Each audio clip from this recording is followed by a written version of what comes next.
मैं आपके लिए एक बार फिर से हाजिर हूँ। आरपीएससी फर्स्ट ग्रेड या सेकंड ग्रेड का एग्जाम अगर आप दे रहे हैं या उसकी प्रिपरेशन कर रहे हैं तो एग्जाम तो अब दोगे, अभी प्रिपरेशन आपकी चल रही है। देखिए 12th वाले पार्ट को मैं साथ साथ चला रहा हूँ ग्रेजुएशन के साथ साथ में। उधर ग्रेजुएशन का अपना स्फेयर वाला पार्ट खत्म होने वाला है और 3D वाला, ठीक है ना, बीएससी में जो चलता ना वो वाला पार्ट, और इधर 12th में भी मैं पैरेलल चला रहा हूँ। और ये आज का जो टॉपिक है वो है 3D ज्योमेट्री इन स्पेस, यानी 12th क्लास की जो मैथ्स है उसका 11th वाला चैप्टर जो IJK में ज्योमेट्री वाला पार्ट है मैं वो ले रहा हूँ। मैंने टॉपिक लिख दिया है equation of line in space, यानी एक लाइन का इक्वेशन, सरल रेखा का समीकरण कैसे निकालते हैं, किस रूप में होता है। देखिए जो लिखा है मैंने सीधा सीधा आपको बता दूं, ज्यादा उलझने की जरूरत नहीं है। लाइन का इक्वेशन जो होता है वो R = A + λb। अब ये इक्वेशन तो आपने पढ़ा है, मैंने कहा ना इक्वेशन को ठीक से समझने की कोशिश करें। ये है क्या, जो आपके एक्सिस दे रखा है और एक लाइन इस तरीके से पास हो रही है L, और इस लाइन पर कोई पॉइंट A है, ठीक है, और एक लाइन ऐसी है जिसके डायरेक्शन रेशियोज B है, इसके पैरेलल है, ठीक है, यानी उस लाइन का इक्वेशन फाइंड करना जो इस लाइन के पैरेलल है, समांतर है। ये टॉपिक दे रखा है, तो उस केस में ये A क्या बनेगा, A तो इस A के कोऑर्डिनेट, यानी जिस लाइन जिस पॉइंट से वो पास हो रही है, और B क्या है, B एक वेक्टर होगा जिसको अपन कहेंगे B = B1I + B2J + B3K, ठीक है ना। ये इसका ओ कहाँ लगा दिया, इसमें केप कहाँ लगानी थी, IJK पर, तो ये ऐसे बनेगा। एक इक्वेशन तो बनेगा, ये ध्यान देना आप, ठीक है, यानी सीधा सा आपके दिमाग में ना कि ये तो है पॉइंट, इस पॉइंट से पास हो रही और इस B के समांतर है, ठीक है, ऐसा डायग्राम बनेगा सीधा सीधा। आप अगर चाहें तो बता देता हूं, जैसे मान लो पॉइंट तो आपके पास में गिवन है, एक लाइन है जो पॉइंट 1 2 3 से पास हो रही है, पहली बात तो, और दूसरी जो एक वेक्टर I + 2J + 3K, यानी कि 3I कर दो, के पैरेलल है, तो क्या बन जाएगा, कोई मुश्किल काम नहीं, आप डायरेक्ट लिख दे इसमें R = और A की जगह तो हो जाएगा ये पॉइंट I + 2J + 3K और प्लस लेमड़ा इंटू ये वेक्टर बन जाएगा B आपका क्या, 3I + 2J + 3K, बस ये आ गया। अब एक बात बताऊं आपको मैं, ये तो था किसमें, इन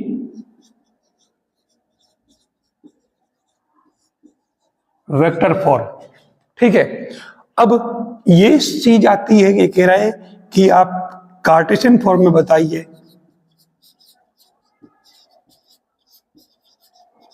यानी कि कार्तीय रूप,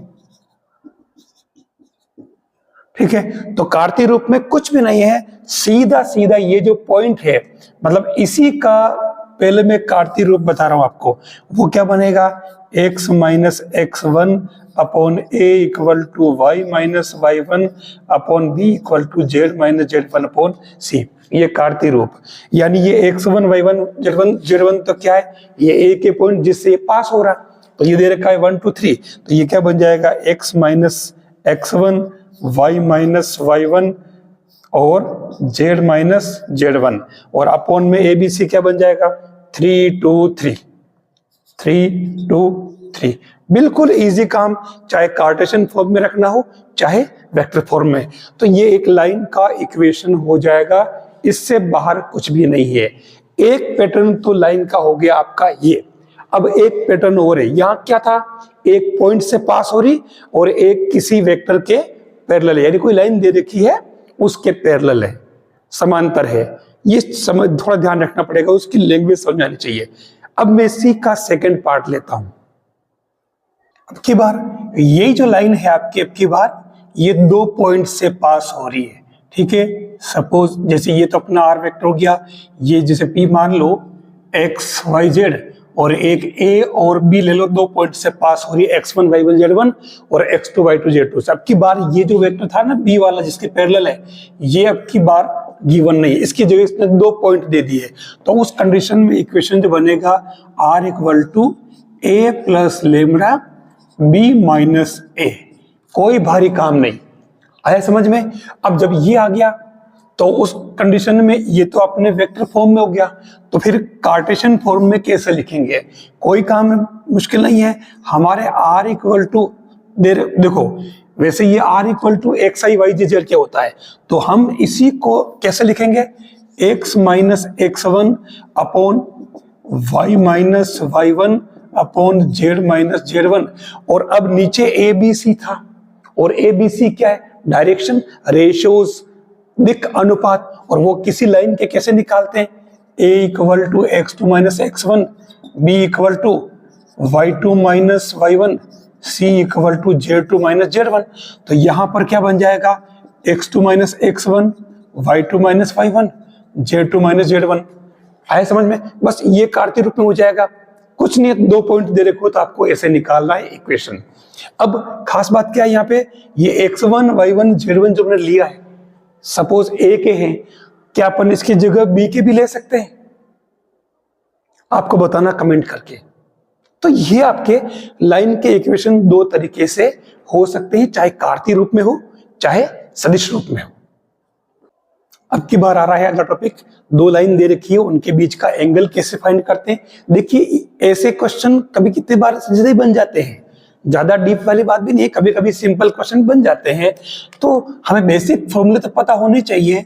जैसे आपके ये तो हो गया स्ट्रक्चर, और अब कोई लाइन इस तरीके से मान लो अगर पास हो रही 2 लाइन है और इनके बीच का एंगल थीटा है, ये L1 और L2 है, तो इनके बीच का एंगल सबसे पहले हमें पता होना चाहिए कि L1 मतलब ये हो जाएगा R equal to a plus lambda b, और L2 जो है R equal to a plus mu B, 1 1 2 2। ठीक है, लेमड़ा म्यू कोई कांस्टेंट है ग्रेटर देन 0। तो उस कंडीशन में इन दोनों के इक्वेशन हमारे पास गिवन है, तो एंगल का जो फॉर्मूला हो जाएगा वो आप डायरेक्ट याद रख लें, a1 a2 plus b1 b2 plus c1 c2 upon root में a1 square b1 square c1 square, और ये भी a2 square b2 square c2 square. ये हमारे कोस थीटा जो है, इससे एंगल निकल जाएगा, अपन चाहे साइन बदल सकते हैं। ठीक है, अब इसमें जो स्पेशल केस है वो ये है केस फर्स्ट, यानी L1 और L2 अगर परपेंडिकुलर है तो थीटा क्या हो जाएगा? 90 डिग्री, यानी कि 1/0। ठीक है, तो ये क्या बन जाएगा? नीचे वाला पूरा खत्म, तो ये वाला हो जाएगा आपके a1 a2 b1 b2 c1 c2 equal to 0। ये कंडीशन परपेंडिकुलर के लिए ध्यान रखनी है। और अगर केस सेकंड की बात करें अपन, तो इसमें अगर L1 L2 पैरेलल है, पैरेलल होने के लिए सीधा सीधा ध्यान रखना है a1 upon a2 b1 upon b2 c1 upon c2 equal to कोई भी कांस्टेंट आएगा, सभी इक्वल हो जाएगा। ये आपको ध्यान, दोनों मतलब सब इक्वल होंगे इनके रेशो, ये ध्यान रखना पड़ेगा। वैसे भी आपने 10.123 यानी कि जो वेक्टर वाला पार्ट है उसमें पढ़ा होगा कि एक वेक्टर a वेक्टर b के अगर पैरेलल होगा तो vector a equal to lambda into vector b। ये एक बहुत इंपॉर्टेंट पार्ट उसके अंदर आया था, तो ये ऐसे आपको समझना पड़ेगा। ठीक है, अगर यही चीज आपके कार्टेशियन में हो, कैसे x minus x1 upon a, y minus y1 upon b, z minus z1 upon c। ठीक है, 1 1 1। ठीक है, ये तो हो गया L। और दूसरा अगर L2 की बात करें तो x minus x2 a2, y minus y2 b2, z minus z2 c2। तो इस कंडीशन में भी आपके ये नीचे जो संख्याएं दे रखी है a1 b1 c1 a2 b2 c2, ये आपके पास डायरेक्ट आ गई, आप इस पे पुट कर लें, आपको कोऑर्डिनेट से कोई काम ही नहीं। ठीक है, तो कार्टेशियन फॉर्म में भी अगर दे रखा हो तो भी आप आराम से एंगल निकाल सकते हो, कोई भारी इसमें काम नहीं है।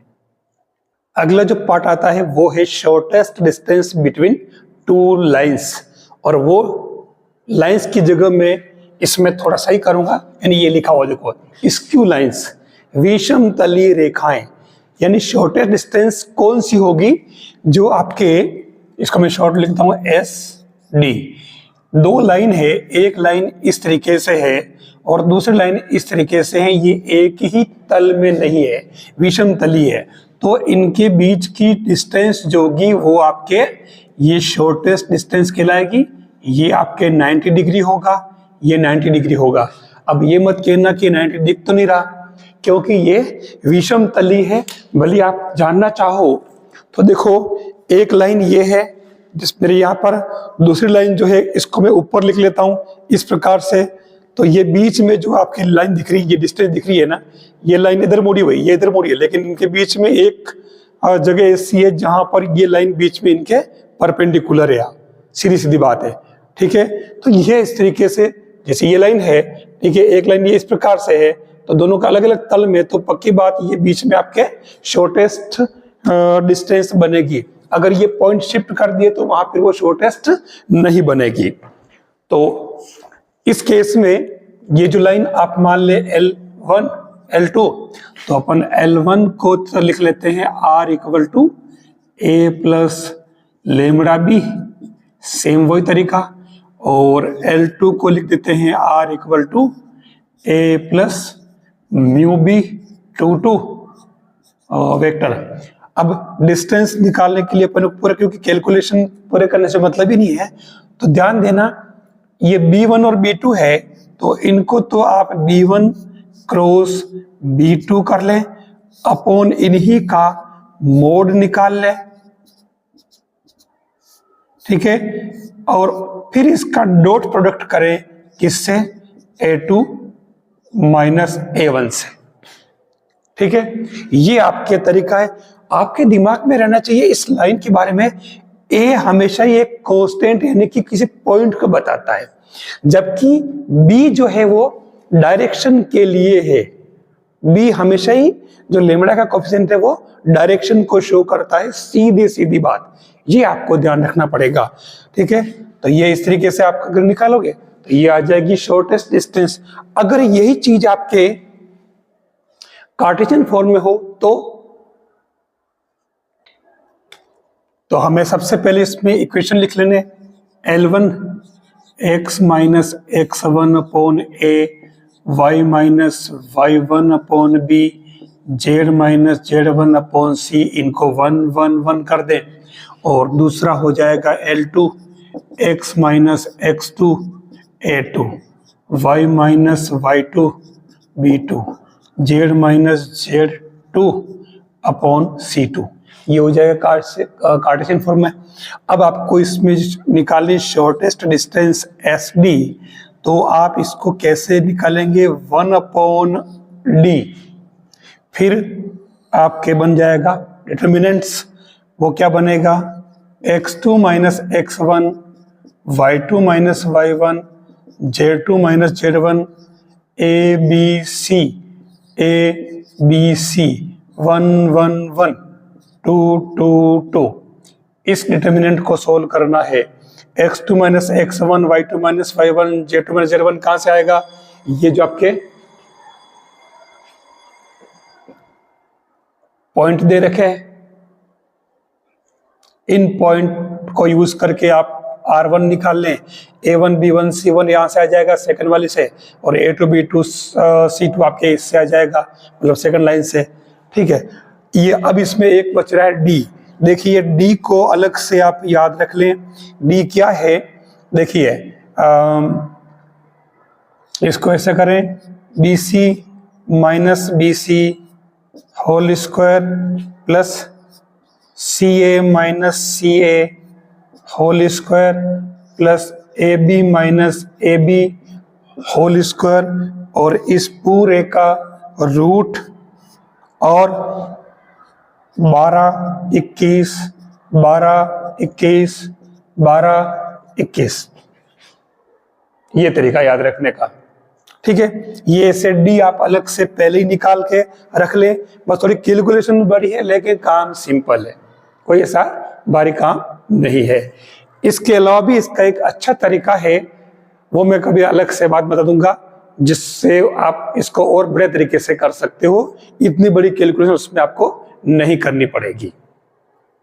अगर ये दोनों ही लाइनें इस तरीके से पैरेलल हो, L1 और दूसरी लाइन L2, ठीक है। हम मान लेते हैं एक कोई वेक्टर है B, जो वेक्टर B है वो इन लाइन के साथ में एंगल थीटा बनाता है, ठीक है। अपन जानते हैं कि इनके बीच में कोई फिक्स डिस्टेंस है 90 डिग्री पर। ये इसको आप A1 मान ले, इसको A2 मान ले, ठीक है, समझने के लिए।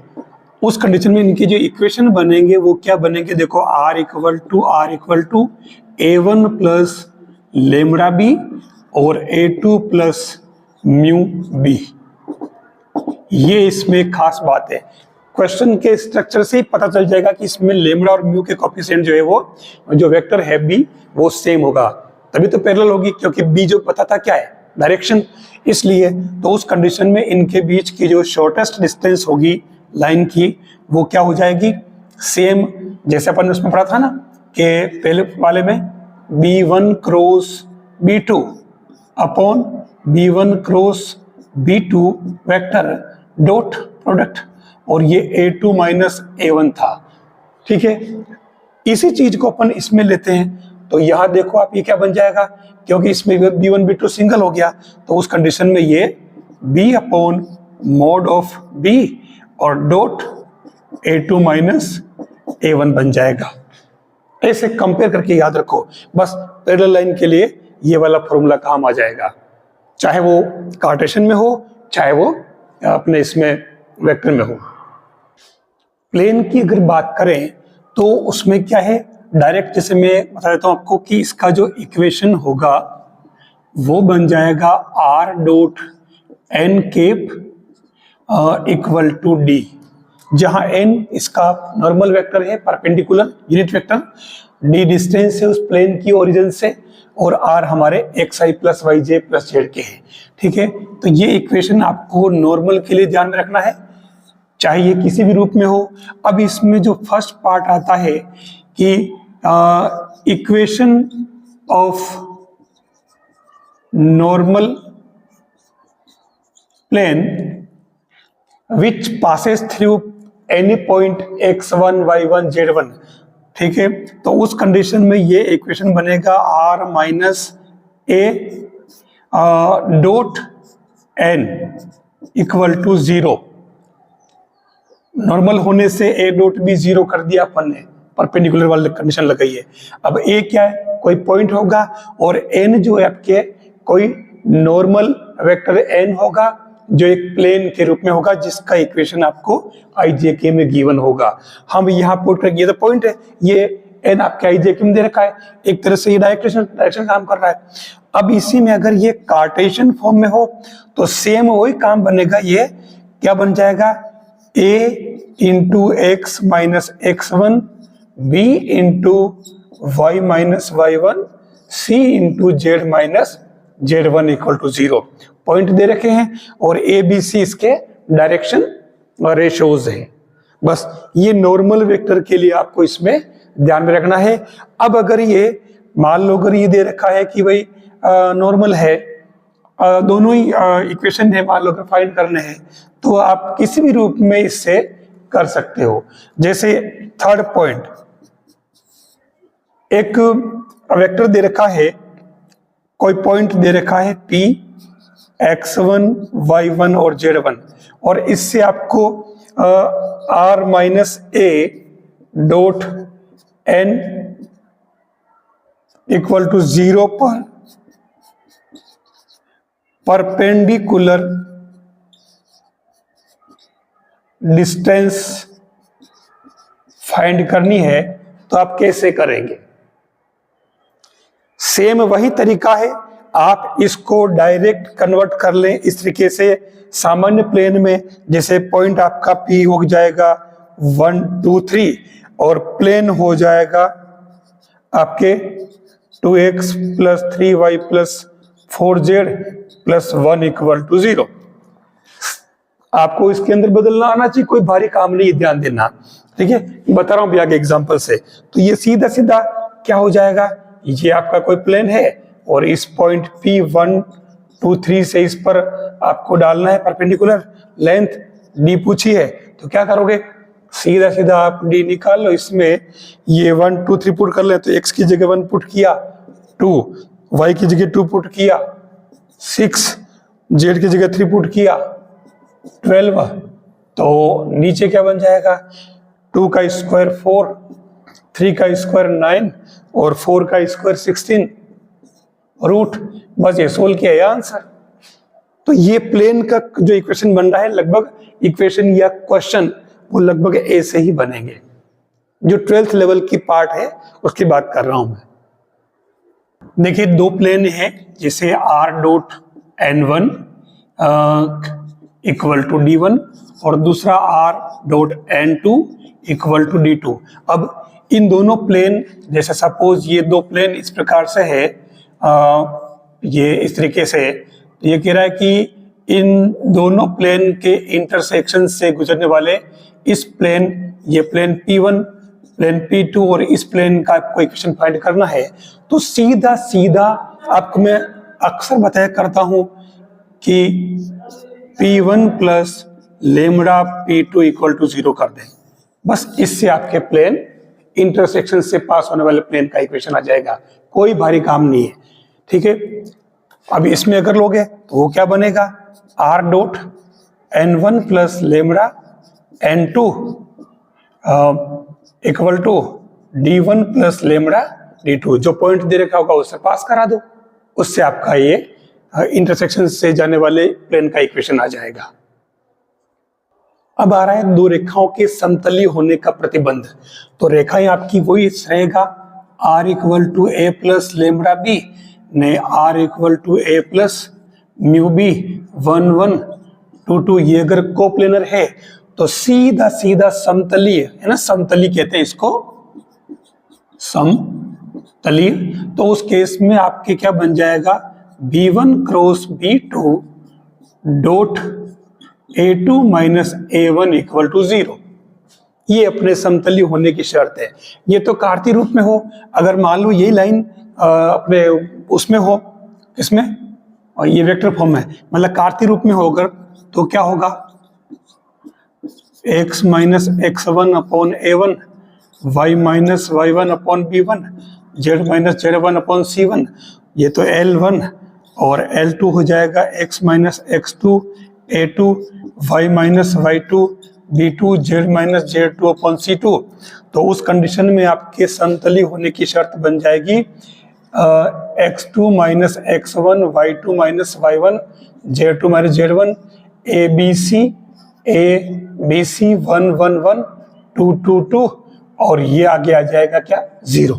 बस ये दोनों ही आपने शॉर्टेस्ट डिस्टेंस जो फॉर्मूला पढ़ा ना, उस फॉर्मूले में ही आप देख लीजिए, उसमें अपन ने उस SD को 0 कर दिया है, क्योंकि वो जो रेखाएं समतलीय, एक रेखा ऐसे थी दूसरी ऐसे थी, इनके बीच में डिस्टेंस थी ये परपेंडिकुलर।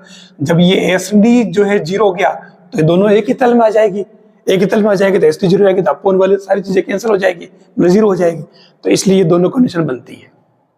देखिए दो प्लेन है और उन दोनों प्लेन की बात कर रहे हैं। जैसे मान लो अगर एक प्लेन इस तरीके से है और दूसरा प्लेन अगर मान लो इस तरीके से है, तो उनके बीच का जो एंगल है थीटा, वो निकालने के लिए सीधा सीधा r dot n cap equal to d1 और r dot n cap 2 equal to d2।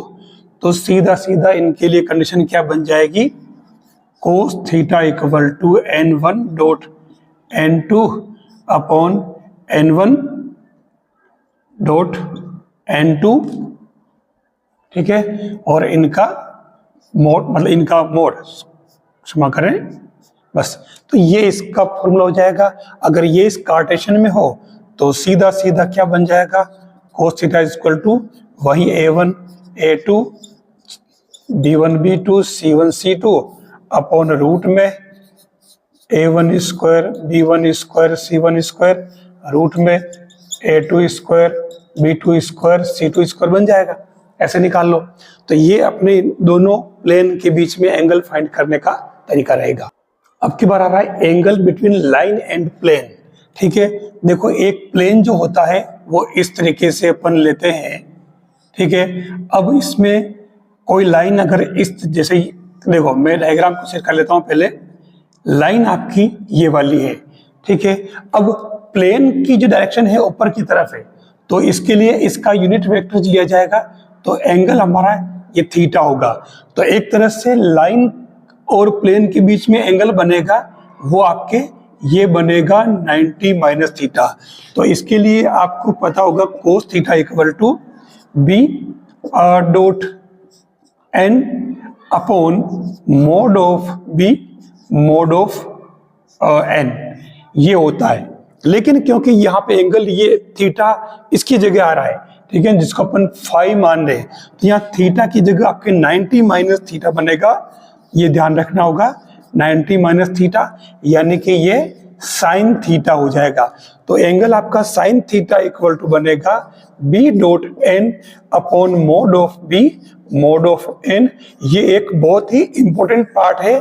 Plane समतल और दो समतलों के बीच या दो लाइन के बीच एंगल निकालेंगे तो कोस आएगा, लेकिन लाइन और समतल के बीच का एंगल लेंगे तो उस केस में साइन बनेगा, क्योंकि हमारे यहाँ एंगल जो है ना प्लेन की डायरेक्शन जो कौन सी है, परपेंडिकुलर, उसके लंबवत 21 दिश की डायरेक्शन में मानी जाती है, और इस वजह से इसका एंगल जो है थीटा नहीं होकर के 90 माइनस थीटा होगा। तो ये साइन थीटा नहीं बोलना है, किसमें, लाइन और समतल के बीच के एंगल के लिए।